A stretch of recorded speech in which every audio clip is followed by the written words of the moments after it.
everyone. Welcome to the Jam Yearbook. I'm Jim.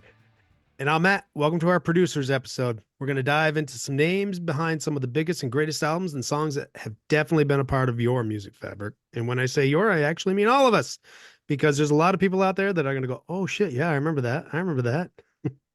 Yeah. We hope we have some surprises for you today.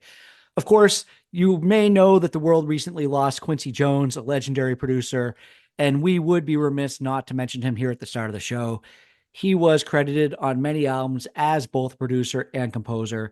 His earliest works were before our time, but we've all heard the recordings of Frank Sinatra, Leslie Gore, George Benson, or Louis Armstrong. And of course, within our lifetime, there was Michael Jackson's Thriller and Off the Wall. These albums reshaped the R&B music industry and launched Michael Jackson to become as famous as Elvis or the Beatles. And speaking of the Beatles, we can't ignore the impact George Martin had on their career. He helped them shape their sound from beat rockers in the pubs of Liverpool to experimenting in psych rock and going on to create one of the greatest catalogs of albums ever to be produced by a band. The Beatles are always in the conversation for the most influential bands of all time, and George Martin had tenacity, intelligence, and talent to look beyond the hysteria and keep their output at an extremely high level of songwriting and production.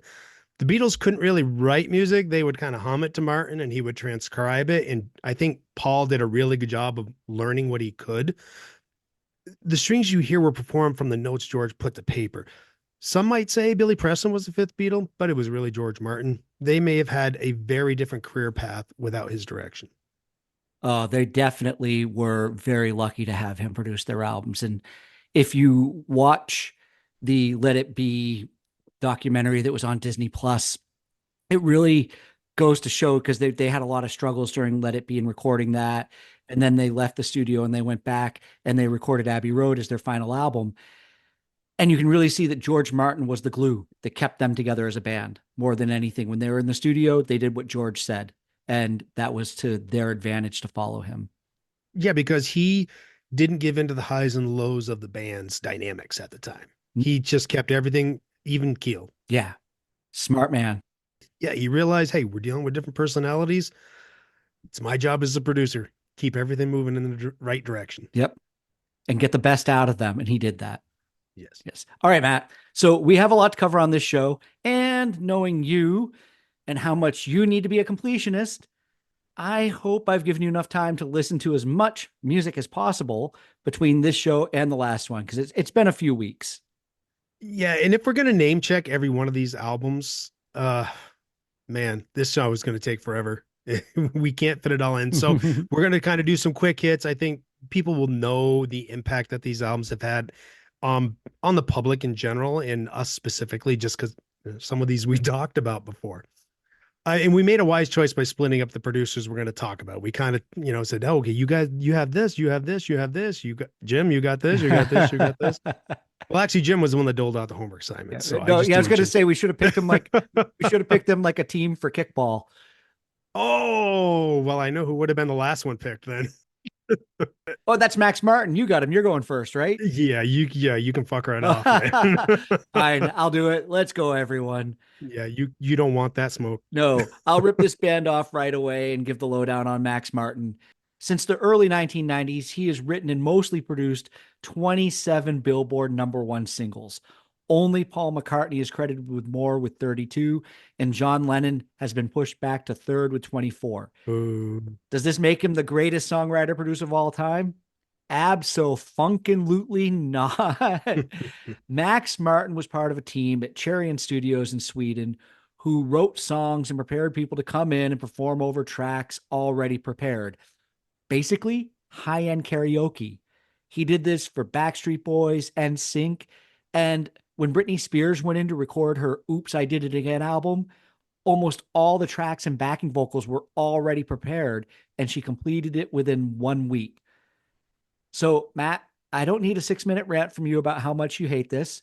If you watch YouTube videos where someone plays through a bunch of hit songs using the same 4 chords and syncopation, that's Max Martin right there. You can find these videos on YouTube where they just play, oh, look, it's this pop song, it's that pop song, it's this pop song. And they're just playing the same 4 chords over and over again. It's a medley. That's Max Martin. So let's move along. Yeah, I'm glad we had to get rid of that guy. We just had to rip it off and go through. I mean, I respect the hustle and the skill, but the direction he took music is what I don't like. What he produces, it's a formula, and that's how he can, just keep cranking out so many songs. He will just tweak this, the overall sound, and his reputation of being that hit maker. I mean, bands would. I don't want to say band. I would say corporations who wanted to push their band would seek him out. He's like a bizarro Nirvana. Instead of a grunge transformation, we got rainbows and unicorns. I just can't take that kind of sterile and manufactured sound in music. We're living in a time where he has to be anonymously the biggest influence on current pop music. Until all Taylor Swift fans pick up a guitar, then we're going to be drowning in singer-songwriters Oh resurgence. no.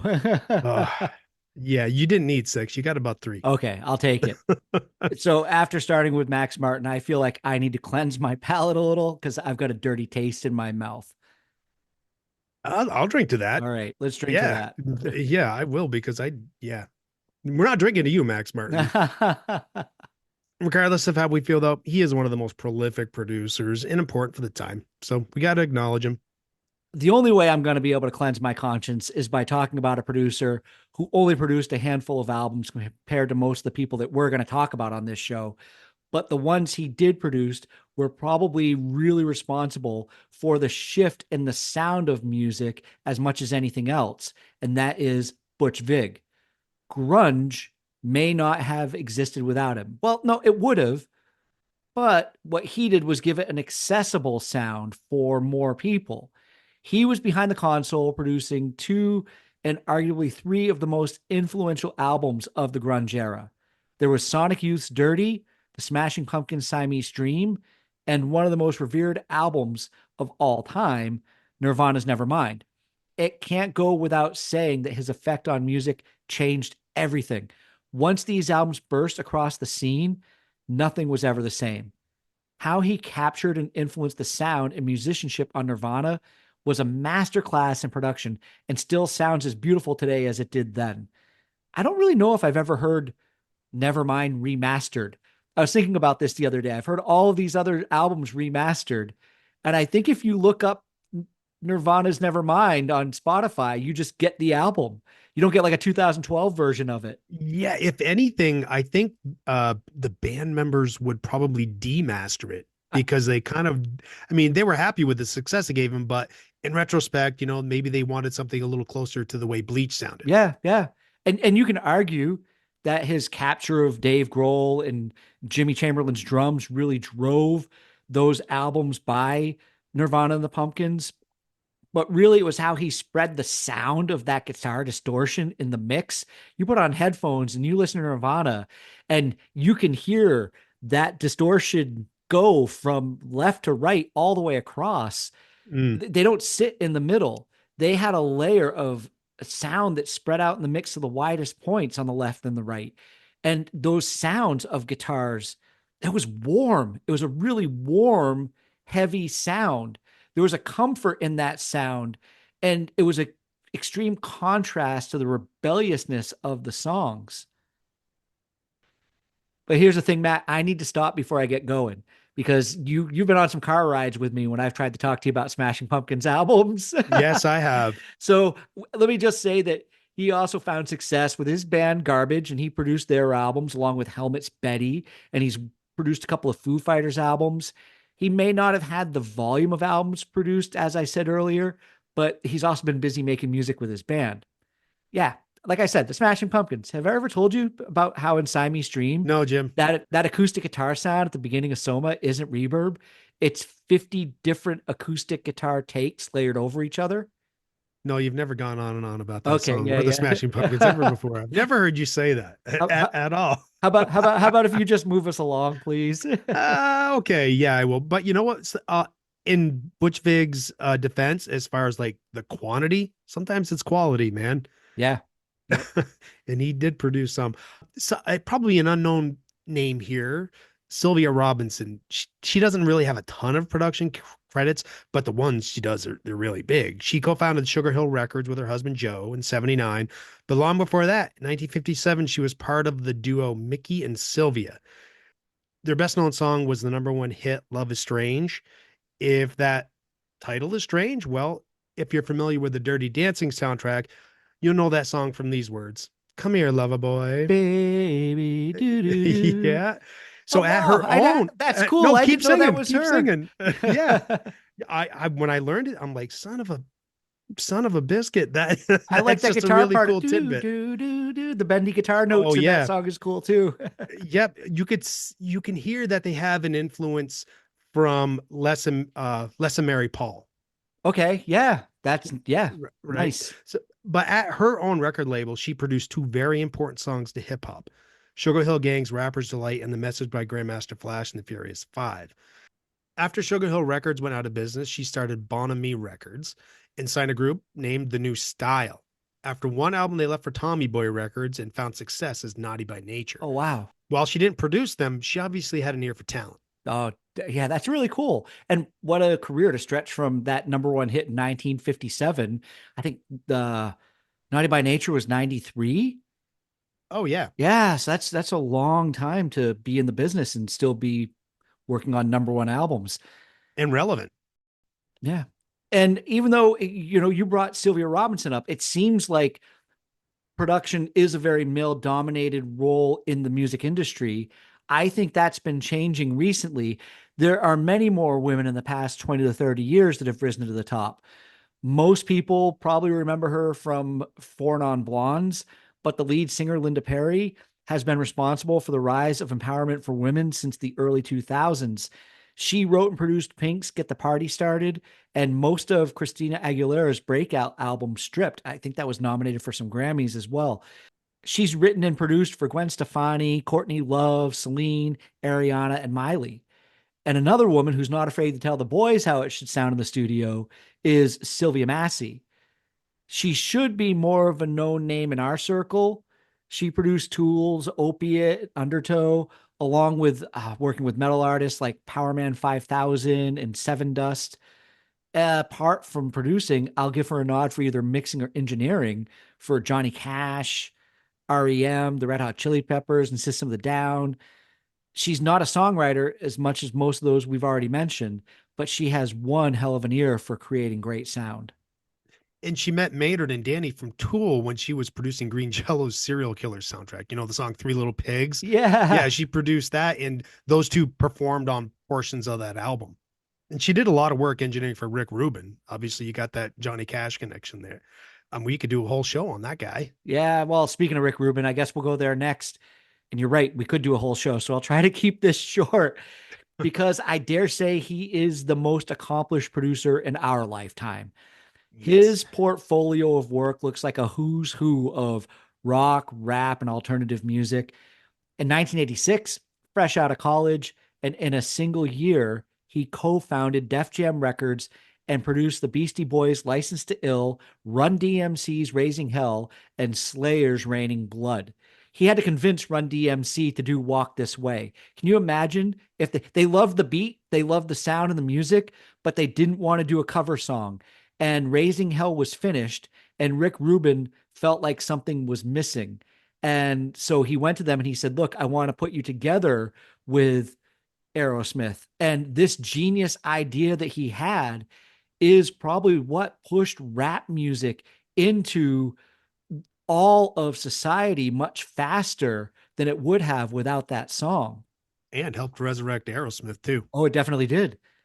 I brought up in a previous episode that the lead guitarist from Slayer plays the solo in No Sleep Till Brooklyn, Mm-hmm. but that's Ruben playing that iconic rhythm track on it. Oh, okay. I didn't know that. Yeah, and he's produced I think every Red Hot Chili Peppers album since Blood Sugar Sex Magic. Sorry about that, Matt. So he changed their sound. You can blame Rick Rubin, and even has a few albums from new artists that are reaching big audiences now. Biba Doobie's latest album, which is charting just today, she announced that she's playing at Coachella, and she's on the Sunday Night Close, and I think she's maybe like Post Malone is the big headline, but she's in the Mm-hmm. second row of headliners. So, hey, pat myself on my own back for 3 years for calling her out. I've got the same ear as Rick Rubin, everybody. I just want you to know that. Wow. No. Wow. You gotta throw your shoulder out there, pat yourself on the Yeah. back. And also Marcus King, somebody that's very new. He's been Yeah. producing him. At throwing a little System of a Down, though, I brought them up already. And I think that you'd already have enough for big legacy. But hey, there's more. Because, as you said, Johnny Cash. And this might have been his greatest work. He gave a third win to Johnny Cash's career with the American recording albums. I watched an interview with him this week, and their first album that they worked on together, they actually were just having a meeting, but they recorded everything with professional equipment in Rubin's living room. It was meant to just get an idea of what they wanted to do. And they actually left and they went to a studio and they spent time re recording the album. But Rubin couldn't stop going back and listening to the demos because of the authenticity and the feel and the sound and how warm they were. So he scrapped the studio versions and he mastered and he released the demos. Great idea. I mean, this is how a genius thinks. Not everyone cared for his organic or touchy feely approach. Metallica weren't happy working with him. Adele, she recorded all of her 21 album with him and ended up scrapping all but 5 songs. And those 5 songs, they're not the songs you hear on the radio or songs that you know. I'll say this though. If I were going to walk into the studio today and record an album, he would be a top 3 choice to produce and possibly my top choice, period. I would have to agree with you there because he's got to be the most important producer over the last 30 years. I mean, you just recapped it. Just what he did with Def Jam and those American recording albums are some of my favorite in the world. I mean, the diversity of genres he's worked in. I think he even produced comedy for Andrew Dice Clay, which is weird. I don't know why you need somebody of that Yeah. caliber to do that, but he did. I read about that as well. With Andrew Dice Clay, he knew that Andrew Dice Clay was off color, it was Yeah. controversial. But he kind of had a choice at the time between working with Dice Clay or Sam Kennison. And he felt that Sam Kennison only appealed to audiences who were into rock music and Mhm. like the hair metal guys, they would love Sam Kennison, whereas Andrew Dice Clay could speak to the everyday person. Well, every day as long as you don't mind a dirty joke. Hey, Jim, who doesn't like a nursery rhyme? He needed the money. Oh, Oh. Jesus, I can't believe I set you up like that. I don't think anybody captured the intimacy of Johnny Cash's voice like that. And he did it too with Neil Diamond. There's just something the way he can record a voice in those kind of stripped back sessions that it's disarming. It feels, I don't want to say frail, but it feels, what's the word I'm looking for here? Vulnerable? That's it's kind of that way. The music can make you feel vulnerable. I'm glad you brought up that Neil Diamond album because I remember listening to that back in the day, and it's one of those albums that kind of lost its way with me. I've forgotten about, but that was a great album. It sounded really good, and you're exactly right about him bringing out what he did between those types of aging songwriters and connecting them with newer audiences, like the way Johnny Cash connected with you. So you brought up the Chili Peppers, and something I found very funny about them working with Rick Rubin. They got a little frustrated working with him due to the long recording sessions. I got a solution for that. Stop making Yeah. albums with 16 songs. That'll cut things down real quick. Do you know how they pick their songs for the album? I think they throw spaghetti at a wall and whatever they sticks, which is they everything, actually bring 25 songs to the studio, about 25 songs every time. and only 10 don't make the cut. And what they do is they work them out, so they've got them complete, and then they vote on what songs they want to be on the album. And Rick Rubin gets a fifth vote. Oh, Yeah. okay. So they have 5. So but they vote on what's going to go on the album. But it's Hey, just they stole that from hilarious. us. Yeah. But it just means that if 3 want that song on the album, then it's going to go on. And that's how you wind up getting 16 songs on an album out of 25. Yeah, but they could just have so many more albums if they would just cut it down. But it is interesting to read the different experiences people have working with them. that touchy feely, very holistic, organic, let the band be the band and try to be minimal with how much I interject. But I really think it's all on how it's interpreted. I think he kind of plays like Jedi mind tricks, a little reverse psychology, and says, Mhm. "Oh, okay. Well, if that's good, if that you think that's good enough, then we'll go with it." And it makes the band go, "Wait a second, what does he mean? No, it's not right. We got to keep doing it. That's why your recording sessions get so long." And Rick Rubin is, I will say this, when I was younger, I used to like really read album credits, engineers, producers who wrote, even record labels. And Rick Rubin is the producer that woke up that part of me wanting to know those details again because I really loved what he did with Johnny Cash and I listened to those American recording albums way too much. Those little details can be what make an album.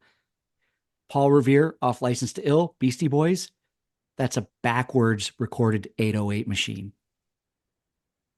Oh, I want to love your work you put into finding that out for me because it is interesting. Well, it's just because we have that love hate with 808s, I know, but it's so cool when right? you find out that it's backwards. When you think about Paul Revere and you think that when you hear that Yeah. sound, you can Yep. now you know, wait a minute, that's right. It is a backwards drum machine. Hey, somebody had to think of it. And you put both of us in a studio together, we would be tripping balls with an 808. Yeah, we would. Right? But moving along, otherwise we will recap his entire catalog and we'll run out of time. We've touched on Ted Templeman in a couple shows, especially in our yacht rock voyage. He produced those first 9 albums with the Doobie Brothers. Just listen to the first 2 greatest hits, and that's probably all you really need from the Doobies, but those are really good songs. He squeezed a lot of hits from that band. Where I got really familiar with his name was listening to Van Halen. His voice makes an appearance on Unchained from Fair Warning. The recording was breaking down a little bit, and his reaction to David Lee Roth just being David Lee Roth, he's, come on, Dave, give me a break. That's Ted Templeman. And Roth spontaneously just says, one break coming up. And Eddie rips off that solo. Nice. And oddly enough, Ted Templeman did not like the song Jump. He did not like the keyboards, which is kind of weird knowing that he worked with the Doobie Brothers, a little softer edge band. But he thought of Van Halen as a metal band with pop sensibilities, but Jump just took it a little too far.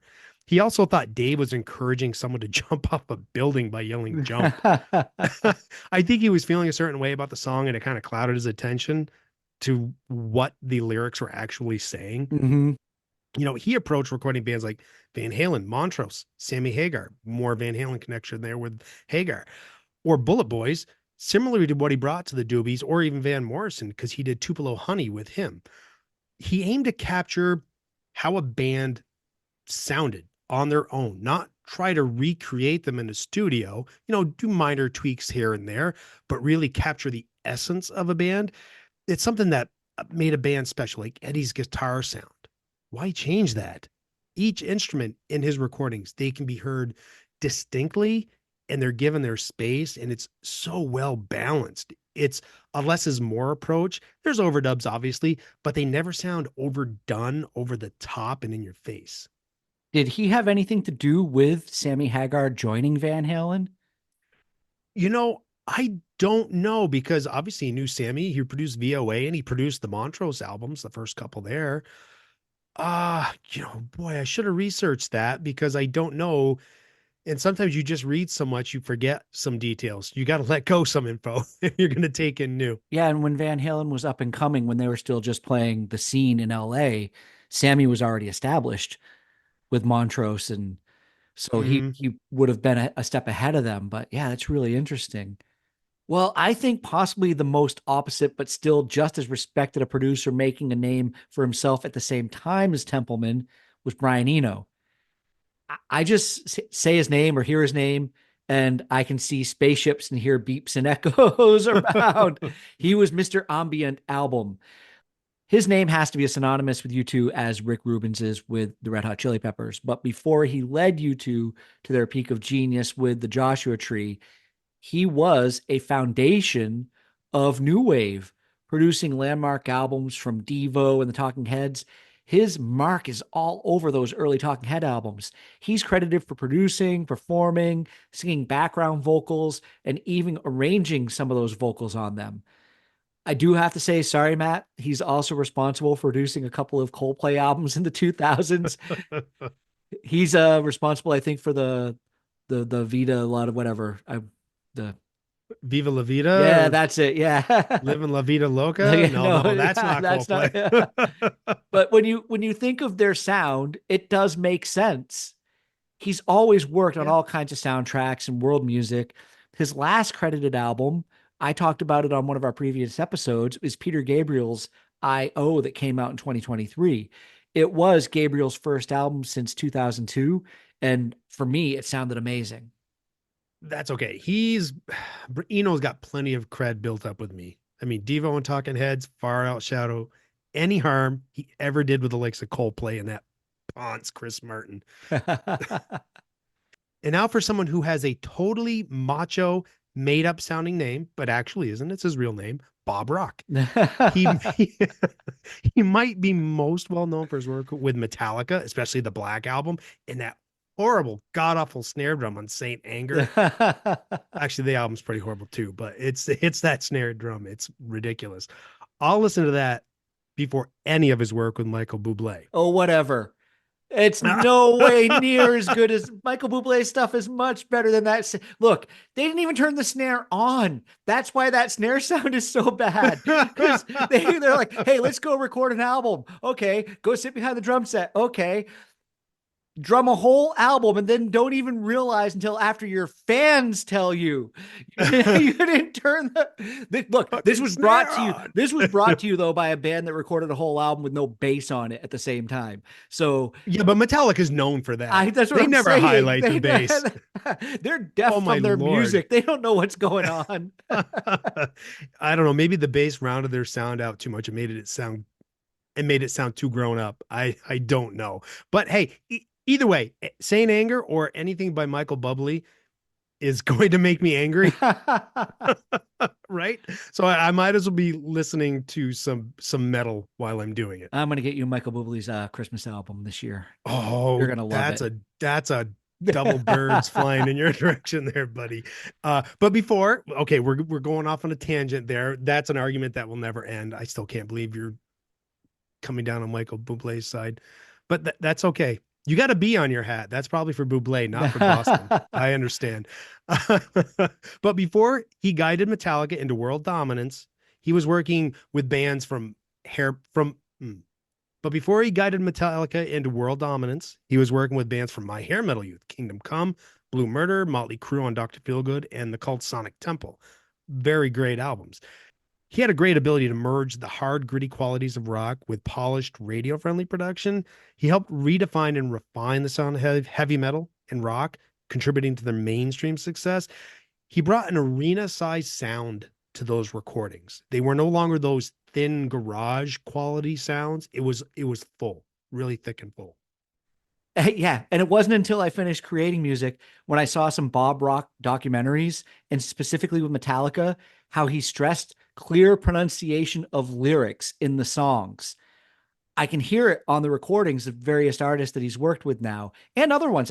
Now when I listen to popular music, one of the things I think about sometimes is how well they dictate the lyrics as they're singing and how that clear sound along with their vocal improves the performance. There aren't a lot of artists that can get away with mumbling unless your name's Dylan or Vetter. Yeah, I remember when Hootie and the Blowfish caught so much blowback because you could never understand what Darius was singing. It's like, dude, dictate a little bit. We need to hear what these words are. And this is a twofer. I'm going to get away with something here, hopefully, because no matter how brief, I can't tell the story of Bob Rock without Bruce Fairbairn. Before getting into production, Bob Rock was an engineer on several albums produced by Fairbairn. The first three from Loverboy, so you have the debut, so Turn Me Loose, right? That era Loverboy, and fellow Canadian band Honeymoon Suites, The Big Prize. They paired up for one of my favorite hair metal albums of all time, Black and Blues Without Love. But here's where I think it will probably be most impressive for people. Bon Jovi's Slippery When Wet, and the follow-up, New Jersey, and Aerosmith's Permanent Vacation. Those three are huge 80s albums those two collaborated on. Oh, yeah, those are huge. And we should probably talk somewhere down the road when we do a songwriters episode about Desmond Child having a hand in some of that as well. Oh yeah, because he's got his fingers Yeah, everywhere. he does. So you keep that in mind. Put that in the notes for a songwriters episode because we will have to do that. He's on the list. He's on the list. You brought up those first three Loverboy albums, though, and man, that first Loverboy album still speaks to my inner 10-year-old. I can only imagine what it was like in the early 80s getting ready to go cruising and blasting The Kid Is Hot Tonight. There isn't enough credit given to how good the intro to Turn Me Loose is. Those are two songs that are meant to drive the blood through your veins. Down the highway in a T-top Trans Am, man. I ain't get it any better than that. Bruce Fairbairn. Hey, this is probably the most we've ever said "lover boy" in a show before. And give Loverboy their credit. I was a big Yeah, yeah, fan of yeah. Loverboy in the 80s. A lot of people were. They Yeah. were a big band. One thing I think we should go back and look at down the road is, do these bands disappear because they were Canadian? Because they're not going to get the same honors that, like that you're going to get from the Kennedy Center from America. And we don't get a lot of Canadian television. We don't see what's going on in the Canadian media. So I wonder if, you know, they just kind of disappear, but they were big to us at that time. They were big to us at the time. I mean, they got national exposure, but I think a lot of them, like your Lover Boys, Honeymoon Suites, them, because we were on the Vermont Canadian border, Yeah. so we have that proximity. I don't know if the Kennedy Center honors non-American acts. I don't really dive into Zeppelin. I that too saw them do much. Zeppelin. Okay, Yeah. But okay, there we go. But I think in the 80s, there was a big Canadian music explosion. Brian Adams, Glass Tiger, all of that. yeah. And I think they all kind of, started in the same 3 to 5 year window and kind of had that natural crescendo and peak. Okay. And then they've died back.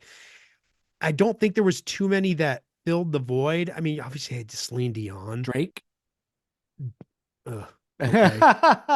He's oh Sorry.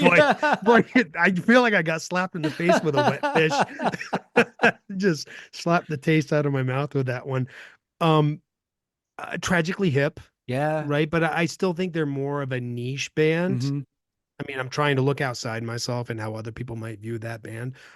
But you're right. I think they fell off, and there's no real rock bands that kind of filled that.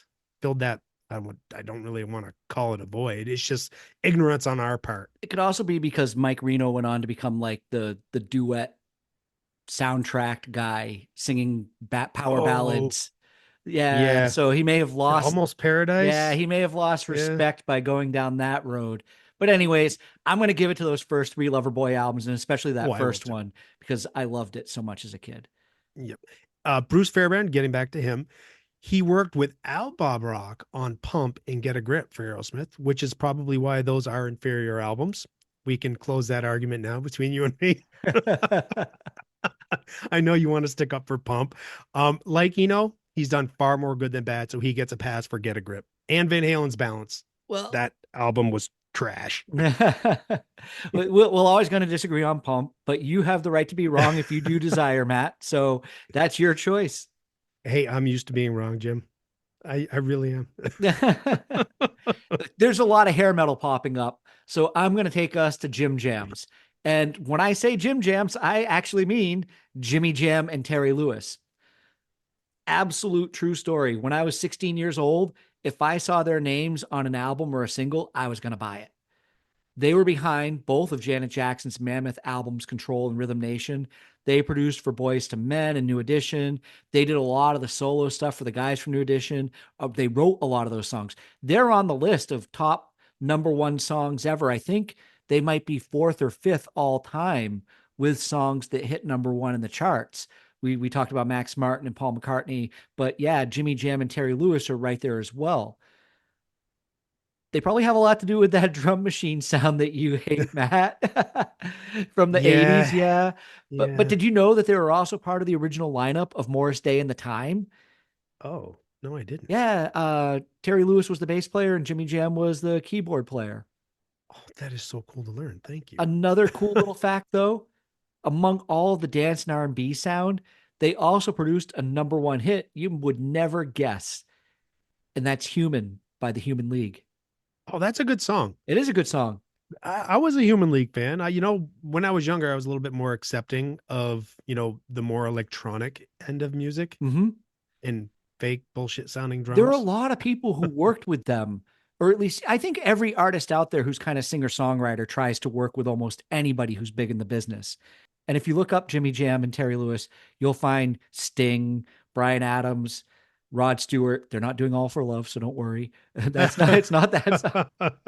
But yeah, there are a lot of well known artists that aren't R&B and hip hop that worked with them as well. No, and that's good because they could probably stretch their comfort zone by working with somebody from a different genre Mm-hmm. on both ends, right? Somebody from R&B could probably, learn a little bit from working with Sting, who's more of an adult contemporary Yep. now. Yep. Oh, oh, poor Sting. Poor Sting lost his way. Oh, so we got one more heavy hitter to get to. I feel like we're spiraling here. If anyone can rival Rick Rubin, it's Mutt Lange. Sorry, Jim. I got more hairspray to spread around here. So Okay, everyone, I think we have unofficially reached our part two of the hair metal episode. he's on to me, folks. Sneaky Matt here. Okay, yeah, maybe a little bit, but so far there's been nothing new. It's all just been a reinforcement of some of the albums that I've really loved. And you brought up a good point there too, because I remember looking at the back of those cassettes, and if I saw Bruce Fairbairn, I'd be like, oh, I feel like I'm in good hands here. You know, Mm-hmm. I kind of get his music taste. This could be part one for Rick Rubin and Mutt Lange, though. Those are two names that we should be revisiting because we've probably talked about Max Martin more than those two, mainly because we bitch about Max Martin. But maybe we should embrace the good and the love of Rick Rubin and Mutt Lange. But early on, Mutt produced the Boomtown Rats, including The Fine Art of Surfacing with the song I Don't Like Mondays, in a mostly unknown band called Clover. Now, yeah, I did a little deep dive, but I'll try to keep it brief. I offer that piece of trivia because Clover was an old band of Huey Lewis, and Oh, other members were part of Elvis Costello's backing band for My Aim Is True. Absolutely fantastic. One of my favorite albums. nice little trivia fact there. It's hard to pick a band he's most well known for when, you're married to Shania Twain and you produce her amazing albums. Mm-hmm. But long before that, it was AC/DC and the trifecta of Highway to Hell, Back in Black, and For Those About to Rock. He was the producer for that amazing AC/DC classic sound. To me, they never sound the same without him producing. And it's probably a toss up between AC/DC and Def Leppard. He produced High and Dry, Pyromania, Hysteria, and Adrenalize. Wow. Those are albums that ate up a big chunk of my listening time. It would be easy to linger on those. His discography is littered with albums I've listened to since before I was a teenager, including Foreigner 4 and The Cars' Heartbeat City. Again, Mutt Lange, look at the back. I see his name. I feel like I'm in good hands. Except for there are exceptions. I mean, every one of these producers has had an exception. Because he did a lot of work with like Bryan Adams, Britney Spears, Backstreet Boys, but also Huey Lewis and obviously Def Leppard. And he had a big hand in writing a lot of those songs as I well. think everybody's worked with the Backstreet Boys and Britney Spears that almost all of them that we've talked about. Okay. Are you ready for Jim's deep dive moment of the episode? Because I liked finding this out. Mutt Lange had a secret weapon. And we've talked previously about Def Leppard using electronic drum sounds, but there were also a lot of synthesizers in Def Leppard and Foreigner. This was the work of Thomas Dolby. He created the intro for Waiting for a Girl Like You. And the bass player from Foreigner called it massage music in the studio when he heard it played back. Dolby said he had the last laugh when he heard his massage music on the radio 6 months later. Yes, he did. Great album, big hit. It is. He didn't want to be credited on the Def Leppard Pyromania album because of his own new wave synth pop sound that was starting to find success. So if you go look up the album, he actually used the alias Booker T. Boffin. So that Booker synthesizers, T. keys, yeah, Boffin. that's Thomas Dolby. Oh, just put your name on it, man. Just do it. Show you're broadening your horizons, and it's not like working with Mutt Lange wouldn't be a feather in your cap, man. No, no, not at all. All right, I'm going to wrap us up with one more giant of the music industry. It might also seem strange to include Jimmy Iovine because I think most people recognize him as a label owner, but he began as a producer and worked on one of my favorite albums of all time, Dire Straits Making Movies. I didn't know that until this week when I was doing some research. And I was like, This is new what? knowledge for me. I love it. Yeah. He also produced most of Tom Petty's albums, including Damn the Torpedoes. I think he produced like all 5 or 6 of Tom Petty's first albums. Ooh. And The Pretenders Get Close. He was great with live productions. He produced U2's Under the Blood Red Sky and Rattle and Hum. He produced Simple Minds' biggest albums that featured Alive and Kicking, Stevie Nicks' Belladonna and The Wild Heart, and a lot of Patti Smith. He went on to become the king of greatest hits. If you go look up greatest hits records from about 1988 forward, Oh, so his name is Aerosmith attached. then, probably? Yeah, probably. And he founded Interscope Records. He discovered NWA basically. Oh, Yeah, and Interscope Records picked up and distributed Death Row Records. So Dre, Snoop, Pac, he's responsible for that whole West Coast rap scene that came about. He's been involved in the production, I would say, not as a producer, but at least in the creation, the distribution of over 250 albums.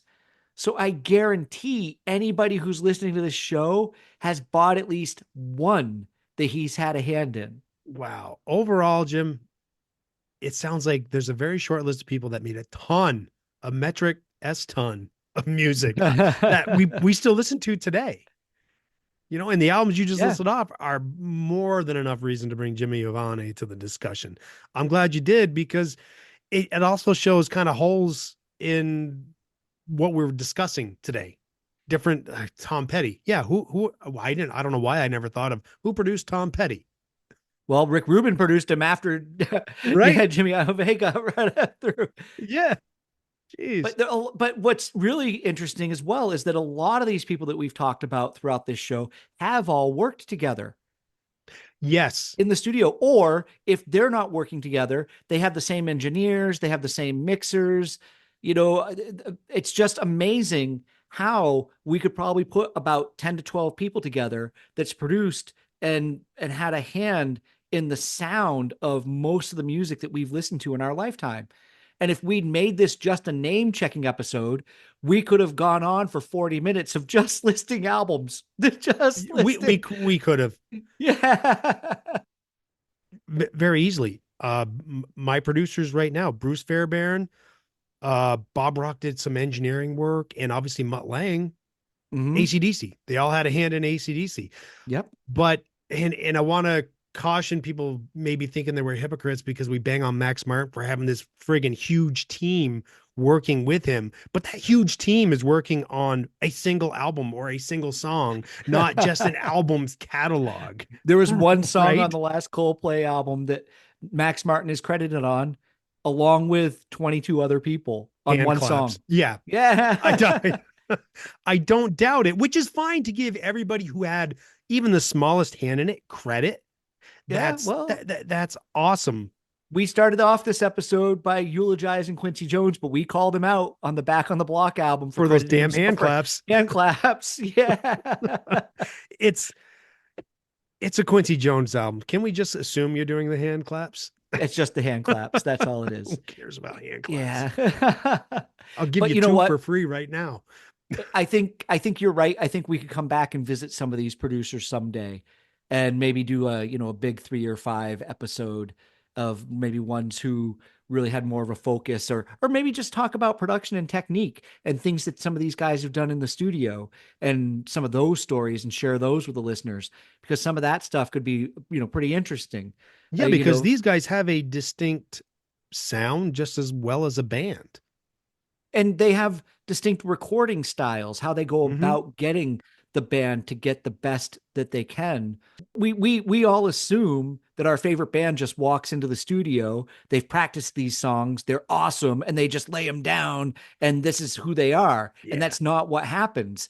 It's no different than a bunch of bad news bears going out on the field and having a really good coach that's going to take them to the championship. What was our coach? Butterbean or something? But Butterman. that's what a good producer is. A good Yes. producer can take a band and bring out the best in them. Yeah, I'm sure you need the songwriting.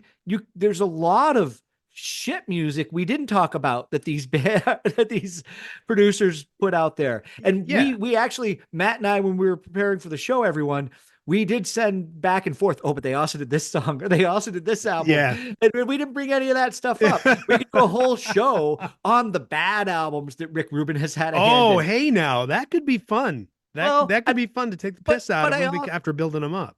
But I also think that one of the reasons why that happens is A, producers work for their money. They're out there, they get hired. That's their job. That's what they're going to do. B, I think that often what I found was that a band would have a big hit record, a debut or 2 or 3, and then they'd choose to produce with one of these guys. Like they thought they were going to hit their home run by picking one of these. And unfortunately, whatever they had at the start didn't work with these big producers because there was something that was already working for them. And that sound got lost when they went to work with somebody like Bob Rock or Rick Rubin. Yeah, and a new band may not be ready for the rigors of somebody like Rick Rubin or Mutt Lange. That's a top-notch professional. And a producer's job is to be the boss. Yeah. Right? There's different levels of how much they have their hands in it. Some producers are essentially part of the band. Yeah. During that record, I mean, Bob Rock played bass on say Anger. So yeah. It's just, we could go on all day about stories of producers. And so that, like I said, maybe that's another episode, but it's not this one because we need to wrap it up. And Matt, it's your turn this time. Yeah, I'll wrap it up. But first, I'll let everybody know what we're going to do next. Jim and I, we've done this enough to realize that end of year typically stinks for album releases.